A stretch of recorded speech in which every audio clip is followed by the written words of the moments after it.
Argentina coach Lionel Scaloni বলেছেন, ৩৯ বছর বয়সেও লিওনেল মেসির দুর্দান্ত ফিটনেস ও পারফরম্যান্স তাকে মোটেও বিস্মিত করে না।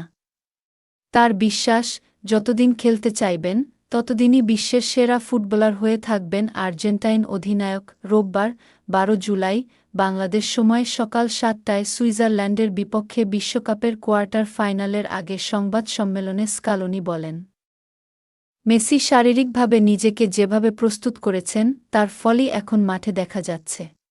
চলতি বিশ্বকাপে এখন পর্যন্ত ৮ গোল করে ফ্রান্সের কিলিয়ান এমবাপ্পের সঙ্গে যৌথভাবে সর্বোচ্চ গোলদাতার তালিকায় আছেন মেসি। শেষ ১৬তে মিশরের বিপক্ষে ৩-২ গোলের নাটকীয় জয়ে একটি গোল করার পাশাপাশি ক্রিস্তিয়ান রোমেরোর গোলেও সহায়তা করেন তিনি। ম্যাচের শেষ ১১ মিনিটে ২-০ ব্যবধান থেকে অবিশ্বাস্যভাবে ঘুরে দাঁড়িয়ে জয় পায় বর্তমান চ্যাম্পিয়নরা।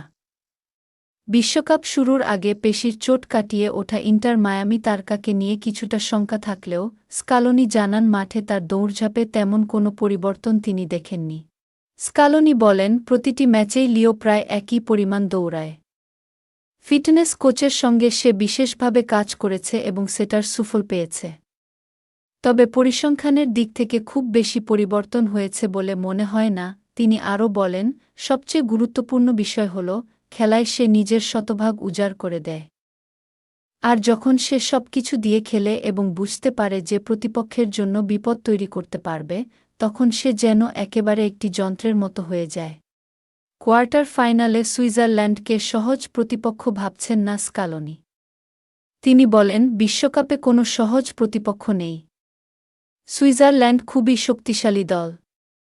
তারা নিয়মিত বড় বড় দলের সঙ্গে প্রতিদ্বন্দ্বিতা করে এবং সবসময় লড়াই করে।